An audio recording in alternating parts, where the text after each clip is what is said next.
Good morning children. Today we are going to continue with the topic that is judiciary. The further discussions will be there. बच्चों आज हम न्यायपालिका के लिए आगे चर्चा करेंगे कि क्या है नहीं है।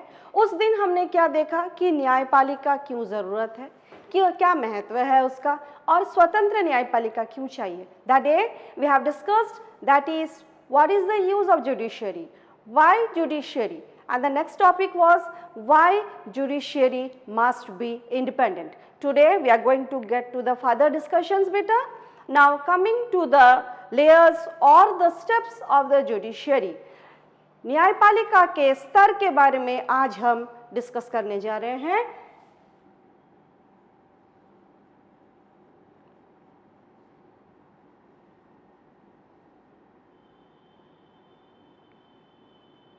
That is the steps. तो सबसे पहले आता है बेटा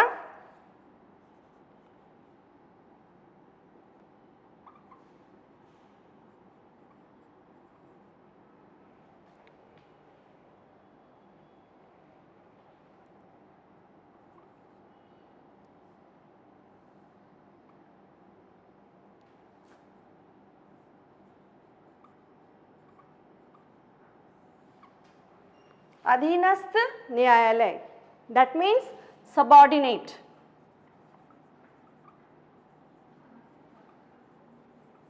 Subordinate judiciary. ये जो है आपका आता है, this is the smallest, that is the lowest term. यहाँ पर कौन कौन से मामला आता है बेटा? यहाँ पर दीवानी और फौजदारी मामला आता है. Here the cases which are heard are the civil and the criminal cases. Now let me tell you what is the meaning of civil and criminal cases. Civil cases are that is related to land matters, property and other things, distribution or means like those things are coming under the civil things. Criminal means it may be theft, it may be dacoit, it may be a murder or any other violent type. Those things come under the criminal cases.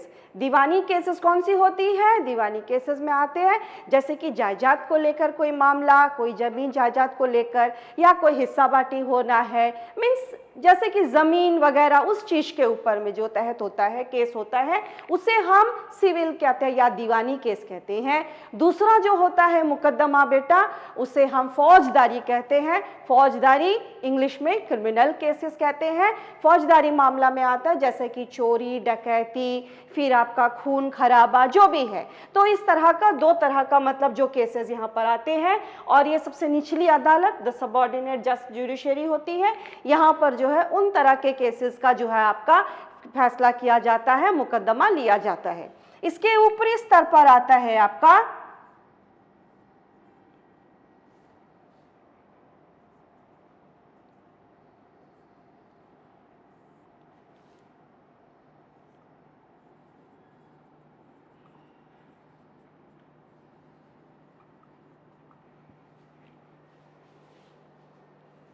जिला न्यायालय यानी district court.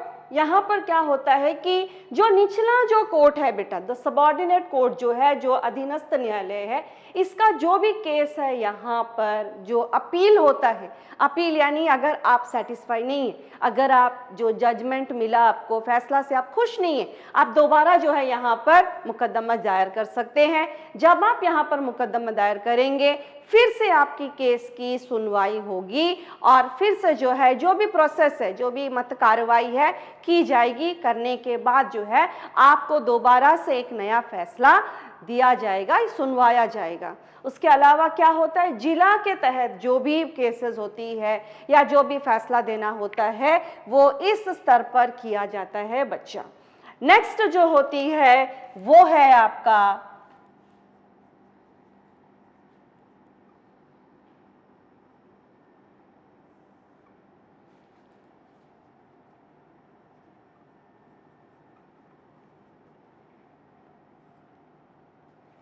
High court, that means उच्च न्यायालय।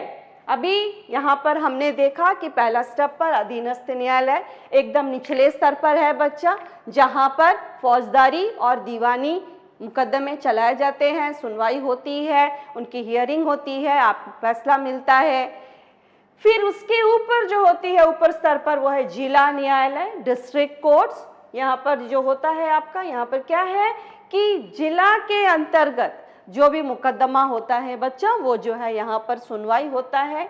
और क्या होता है बच्चा कि जो निचले स्तर पर जो केसेस, मतलब आपको उसका फैसला से आप खुश नहीं हैं या फिर आप उसका फैसला से सहमत नहीं है, जब आप यहाँ पर लेके जाएंगे तो वो केसेस क्या होगा, यहाँ पर सुनवाई की जाएगी, अपील होगा दोबारा से, और दोबारा से जो है वो सारे चीज़ों को मद्देनजर रखते हुए आपको एक नया फैसला मिलेगा। ये जो है, हाँ, और गंभीर मामला भी यहाँ पर जिला के अंतर्गत अगर कोई गंभीर मामला हो, कोई गंभीर मुकदमा हो, तो उसका भी सुनवाई जो है आपका जिला न्यायालय यानी डिस्ट्रिक्ट कोर्ट में होता है। Here this means in the subordinate, that is civil and criminal cases are heard, and the hearings, after the hearings the judgment is given to you. When you go to the top, that is in the district level, here within the district whatever problems are there, whatever cases are there, the hearings are done of those cases and the judgment is given to you. Next thing is whatever appeals come from the subordinate courts, means if any person is appealing here that I am not satisfied with this judgment, again I want the case to be reopened and everything to be done, and means to have a look again. So here this court will take that thing, that is the appeal, and again the same procedure will be done, and the means whatever judgment will be there, that will be given to you. Apart from that, what will happen is if any serious matter is there, serious cases, those are also heard in this level, that is the district level. And I would like to say you here also in our Port Blair we are having a court. Do you know we come under which High Court? We come under Kolkata High Court. Next is the Uच्च Nyayalay, High Court. Here what happens is, children, first of all, that is every state is having one High Court. Whatever cases are there within the state, those are coming here. That is in the High Court, the hearings are done here and the cases go on, and whatever the judgment the people get, means all the cases are handled of the state particular in this High Court. This is the highest court in the state itself.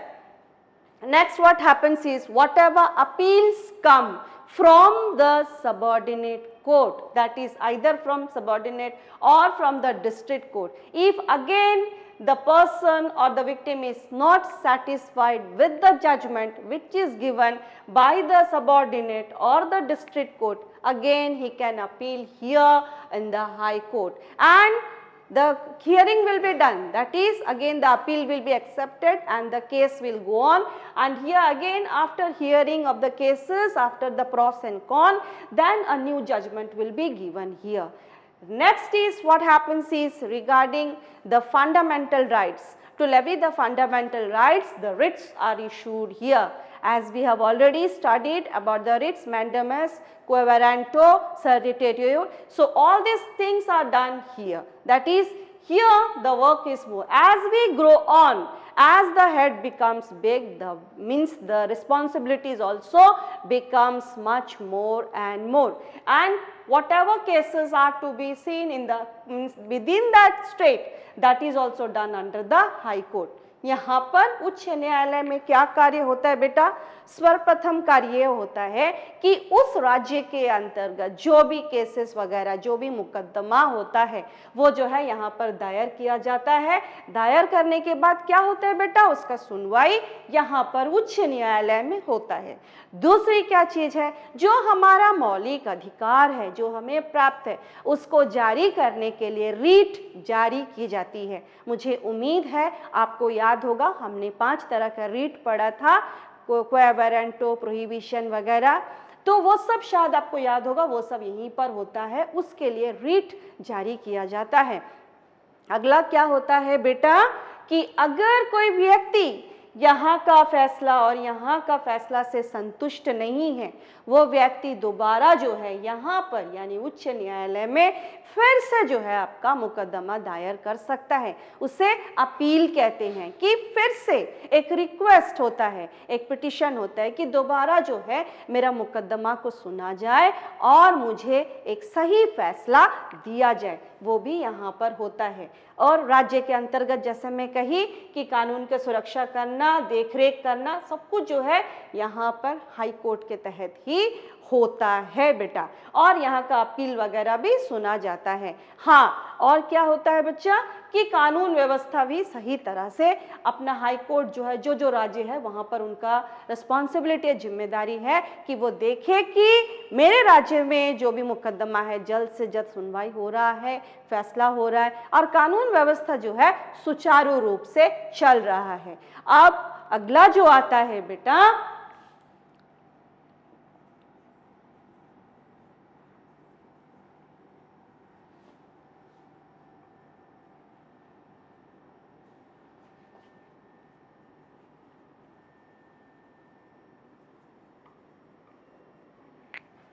सर्वोच्च न्यायालय यानी कि supreme court, ये जो है हमारा देश में एक ही है, ध्यान दीजिएगा।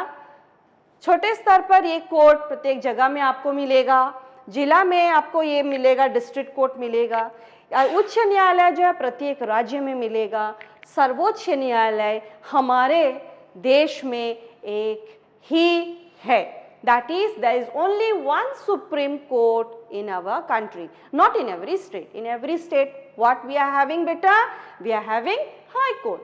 Supreme Court is one. अभी यहाँ पर देखते हैं कि इनका क्या कार्य है बच्चा। सबसे पहली चीज है कि यहाँ पर जो भी फैसला होता है या जो भी निर्णय लिया जाता है वो जो है प्रत्येक स्तर को मानना अनिवार्य है, यानी कि सबको जो है सुनना है। Whatever decisions, whatever judgments are taken by the Supreme Court, these other subordinate courts are, means they have to hear it. That is, these words are the supreme words. That is the decision of the Supreme Court. अगला क्या होता है बेटा, फिर से मौलिक अधिकार के लिए रीट जारी की जाती है। Again, to levy the fundamental rights, the writs are levied from here only. फिर क्या होती है बच्चा कि आपका अगर सुप्रीम कोर्ट को लगता है कि कोई मुकदमा जो है आपका एक उच्च न्यायालय से दूसरे उच्च न्यायालय में लेकर जा सकते हैं, मीन्स जो है चेंज कर सकते हैं। What happens is, if the Supreme Court feels that this particular court is not functioning properly in any matter, they can just shift the matter or the case to some any other high court. That is also the function here. And means whatever, even it can give suggestions, discussions can be done here. That is, suggestions means किसको देते हैं, जैसे कि राष्ट्रपति वगैरह को जो है इन लोग जो है आपका मार्गदर्शन कराते हैं, सजेशंस देते हैं। एक ज्यूरी बैठती है, jury means more than 2 or 3 people, 5 or 6 people, they sit together, that is the judges, and they decide over a matter and then they reach to a conclusion, and that fact is given to the honorable president and he has, means he sees whether it is correct or not. तो ये जो है आपका हमारा जो स्तर है न्यायपालिका का, इस प्रकार से है बच्चा। और एक बार जस्ट एक नज़र दौड़ा लेते हैं। अधीनस्थ न्यायालय, सबऑर्डिनेट जुडिशियरी, उसके बाद जिला में डिस्ट्रिक्ट, दैट इज जिला न्यायालय, फिर आपका आता है उच्च न्यायालय यानी high court, and then comes सर्वोच्च न्यायालय, that is the supreme court, which is Supreme Court is only one in our country. Please do remember this thing. Next, coming to the qualification. Whose qualification? Judges का qualification कि उनके अंदर में क्या अभिज्ञता होना चाहिए, that is उनका as जो है 65 वर्ष तक वो कार्य कर सकते हैं। They can work up to the age of 65 years. Maximum आप सुनते होंगे, आपका जहन में होगा कि 60 is the age of retirement, but do remember for the judges it is 65 years, 65 वर्ष तक वो जो है कार्यरत रह सकते हैं। हाँ, दूसरी बात क्या है, he must be an Indian. ये तो सर्वप्रथम अनिवार्य कानून है कि आपको भारतीय होना है। फिर क्या क्वालिफिकेशन चाहिए, you would have been means आप जज के लिए तभी काबिल हो, तभी फिट हो अगर आपने किसी उच्च न्यायालय में न्यायाधीश के पद पर 5 वर्ष तक कार्य किया हो। It means you are fit for the position or the post of the judge if you have served in any high court for 5 years as a judge, then you are fit for this position, that is you are capable of becoming a judge. Next thing is और अथवा क्या होना चाहिए, आप जो है किसी उच्च अदालत में, उच्च न्यायालय में 10 वर्ष तक आप जो है वकील के रूप में कार्यरत रहे हो। What it means बेटा, that is you have been working or serving as an advocate in any high court for 10 years. अगर आप जज के तरह काम करे हो, कार्यरत हो तो 5 वर्ष, अगर आप एडवोकेट का तरह, एक वकील का तरह काम कर चुके हो तो आपको कितना साल होना है, 10 वर्ष का जो एक्सपीरियंस है वो होना है, ये ध्यान दीजिएगा। और else you have to be a jurist, means अगर आपको राष्ट्रपति जी मनोनीत करते हैं तो आप जो है ज्यूरिस्ट होना। Jurist means you must be very capable in the matter of laws, legal matters and all, means आपके अंदर में कूट कूट के वो क्षमता भरी होनी चाहिए जिससे कि आप सही फैसला दे सको, आप सही निर्णय ले सको। इसी को ज्यूरिस्ट कहते हैं बेटा। This are the qualifications for a जज। Now coming to the powers and functions.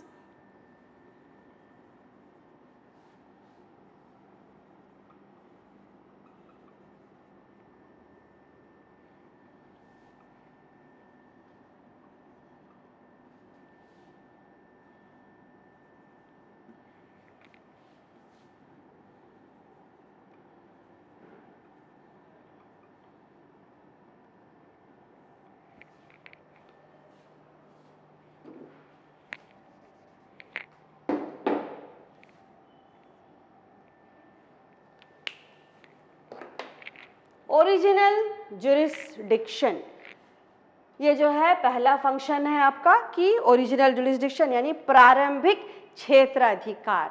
यहाँ पर क्या होता है बच्चा, ध्यान से सुनिए। सबसे पहला चीज है कि अगर केंद्र और राज्य के बीच में किसी प्रकार का मतभेद हो, if there is any dispute और problem between the centre and the state, or there is any dispute or problem among the state versus state, यानी कि केंद्र और आपका राज्य या फिर राज्य और राज्य के बीच में अगर किसी प्रकार का डिस्प्यूट है, किसी प्रकार का मामला है, कुछ गंभीरता है, तो उसका फैसला जो है आपका इस क्षेत्र में किया जाता है जहां पर होता है, उसे हम ओरिजिनल जुरिस्डिक्शन कहते हैं। जुरिस्डिक्शन बोलने से क्षेत्र की मतलब आपका, जैसा कि मेरा ये कार्य क्षेत्र है, मुझे इसी क्षेत्र के भीतर रहकर जो है कार्य करना है। तो जब मेरा क्षेत्र मुझे पता है कि मैं कहाँ तक जा सकती हूँ, मैं कहाँ तक जो है कदम बढ़ा सकती हूँ, मेरी क्षमता क्या है, मेरा पावर कितना है, तभी मैं अपने आप मतलब अपना कार्य जो है सही तरह से कर पाऊंगी। तो यहाँ पर पहला क्या है आपका जो मतलब आपका प्रारंभिक कार्य में सर्वप्रथम अगर केंद्र और राज्य के बीच में कुछ मामला है या फिर राज्य और राज्य के बीच में कुछ मामला है तो उसे हम जो है मतलब ओरिजिनल जुरिस्डिक्शन के अंदर में जो है सुलझाते हैं। वो जो है आपका सुलझाया जाता है खास करके कहाँ पर बेटा, सर्वोच्च न्यायालय में।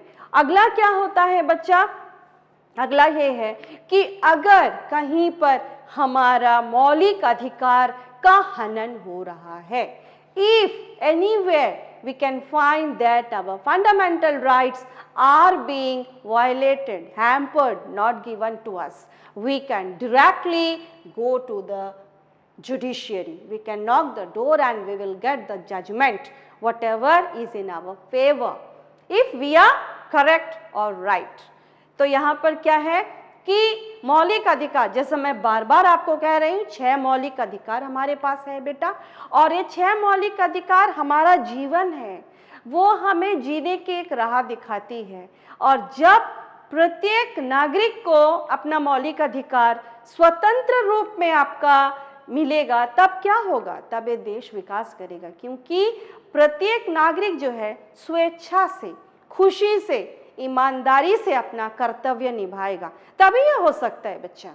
अब आते हैं कि मौलिक अधिकार अगर हनन हो जाए तो फिर हमारे पास, जब हम फ्रीली बोल नहीं पाएंगे, अपने विचार व्यक्त नहीं कर पाएंगे, तो फिर हम कैसे आपका विकास के बारे में सोच सकते हैं, है ना। तो इसीलिए आपका मौलिक अधिकारों का हनन की मत अगर हो जाए तो हम जो है यहाँ पर आते हैं और ओरिजिनल जुरिस्डिक्शन के अंतर्गत जो है हमें न्याय मिलती है।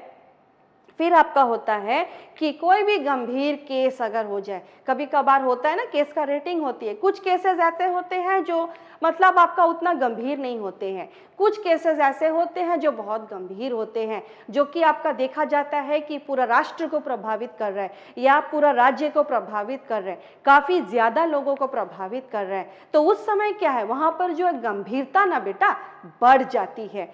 जितने लोगों को आप मतलब जो है प्रभावित होंगे, जितने लोग प्रभावित होंगे, उतना ही गंभीरता बढ़ती जाएगी, उतना ही समस्या बढ़ती जाएगी। तो क्या है कि उसका फैसला जो है आपका सही तरह से होना चाहिए, क्योंकि अगर फैसला सही होगा तो अधिक से अधिक लोग लाभान्वित होंगे। अगर फैसला गलत आ गया बेटा तो क्या होगा, अधिक से अधिक लोग क्या होगा, उनका नुकसान हो जाएगा, है ना। तो इसीलिए बेटा सदा याद रखना चाहिए कि फैसला जो है सही होना चाहिए, और आपका जितना ज़्यादा गंभीर केस होगा उतना जल्दी मतलब जो है सही तरह से सुनवाई होगा और उसका फैसला दिया जाएगा। फिर आपका जो है ये आता है कि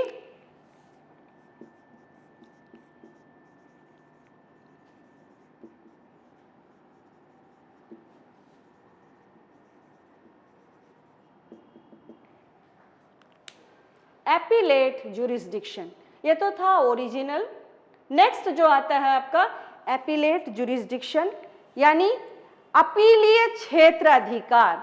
अपीलीय क्षेत्राधिकार, यहाँ पर था प्रारंभिक क्षेत्राधिकार, ये है अपीलीय क्षेत्राधिकार। यहाँ पर क्या होता है बच्चा, सबसे पहली चीज है, ए वर्ड से शायद आपको समझ में आ गया होगा कि अपील, अगर आप किसी फैसले से सहमत नहीं हो, आप खुश नहीं हो, आपको लग रहा है कि फैसला सही नहीं हुआ है, तो आप क्या करोगे बच्चा, आप दोबारा से उस चीज को फिर से मतलब आपका शुरू करोगे। यानी जो खाता बंद हो चुका है, दोबारा से उस खाता को खोलना और फिर से जो है वही सारी प्रक्रिया को करके फिर से एक सही फैसले पर जो है आपका पहुंचना, तो उसे कहते हैं अपील। दोबारा से मीन्स हर चीज को करना।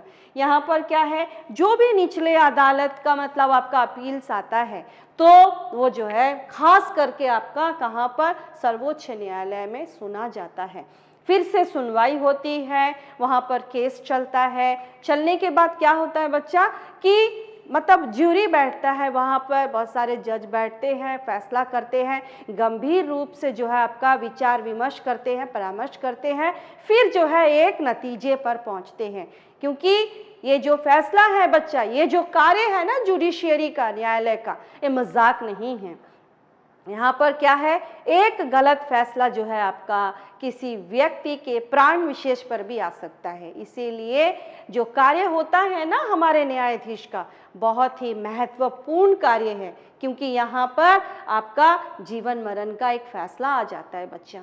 अगला अपीलेट जुरिस्डिक्शन में क्या है बच्चा कि जो भी अपील्स है उसको देखना। फिर वही है कि मौलिक अधिकार का भी ध्यान देता है कि कहीं पर भी, किसी भी कोने पर देश का, कहीं पर भी किसी व्यक्ति विशेष के द्वारा या किसी संस्थान विशेष के द्वारा कहीं पर भी किसी का मौलिक अधिकार का हनन नहीं होना चाहिए। अगर होता है तो तुरंत जो है एक्शन उसके खिलाफ लिया जाएगा या वो संस्था के खिलाफ जो है आपका लिया जाएगा। ये बहुत ज़रूरी है। नेक्स्ट आता है आपका, जैसे हम पहले भी पिछले क्लास में देख चुके हैं,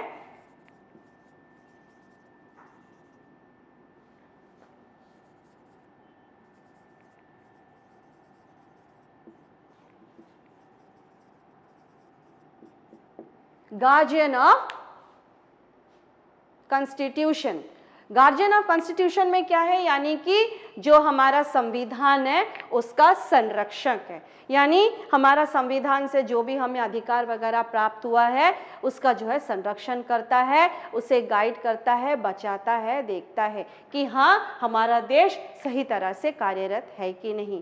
फिर जैसा बेटा आपका आता है, जैसे मैं बोली फंडामेंटल राइट्स के मतलब जो है आपका संरक्षण करता है, यानी मौलिक अधिकार का भी संरक्षण करता है, आपका ध्यान देता है। अब बहुत इंपॉर्टेंट है पावर ऑफ जुडिशियल रिव्यू। अब ये वर्ड जो है ना बेटा जुडिशियल रिव्यू, जुडिशियल रिव्यू क्या है, रिव्यू का मतलब फिर से देखना, यानी कि आपका न्यायिक तौर पर फिर से जो है देखना। अगर कोई जजमेंट दे दिया गया या फिर कोई फैसला लिया गया, अगर वो फैसला संविधान के अनुसार नहीं है, नियम कानून के परे जा रहा है, खिलाफ जा रहा है, तो वो जो है आपका असंवैधानिक या फिर आपका वो गलत घोषित कर दिया जाएगा। तो वो है आपका पावर ऑफ जुडिशियल रिव्यू, यानी कि जुडिशियरी जो है देखता है कोई भी नियम कानून बनता है या कोई फैसला सुनाया जाता है, कोई कदम लिया जाता है, तो क्या वो समाज के हित में है, क्या वो नागरिकों के हित में है कि नहीं। अगर वो नहीं है, यहाँ तक कि अगर कार्यपालिका और विधायिका भी अगर कोई मतलब आपका कदम उठाता है, अगर वो संवैधानिक नहीं है तो उसे जो है आपका असंवैधानिक घोषित किया जाएगा। If any steps are taken by legislature or executive and if they are not according to the rules and regulations or our constitution, then it will be declared as illegal. That is, that will not be permitted to levy in the society. That will be totally wrong. That is judicial review. Means again a review will be done. If we feel that it is not correct for the welfare of the people or the country. Next comes जनहित मुकदमे।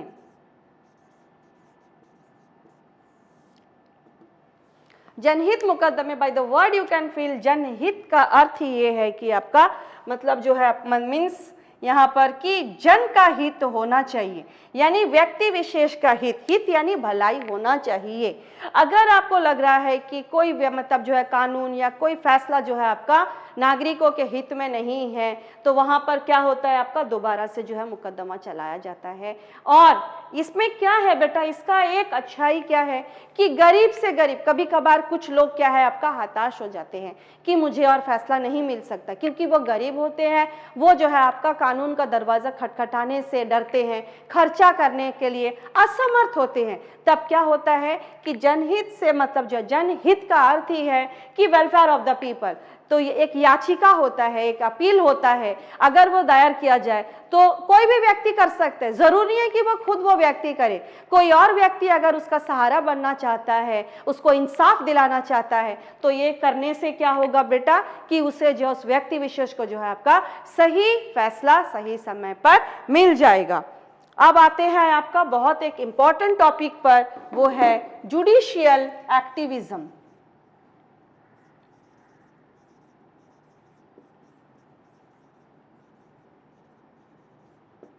Judicial activism क्या है, यानी न्यायिक सक्रियता। न्यायिक सक्रियता यहाँ पर क्या होता है बेटा कि this word comes from the word active.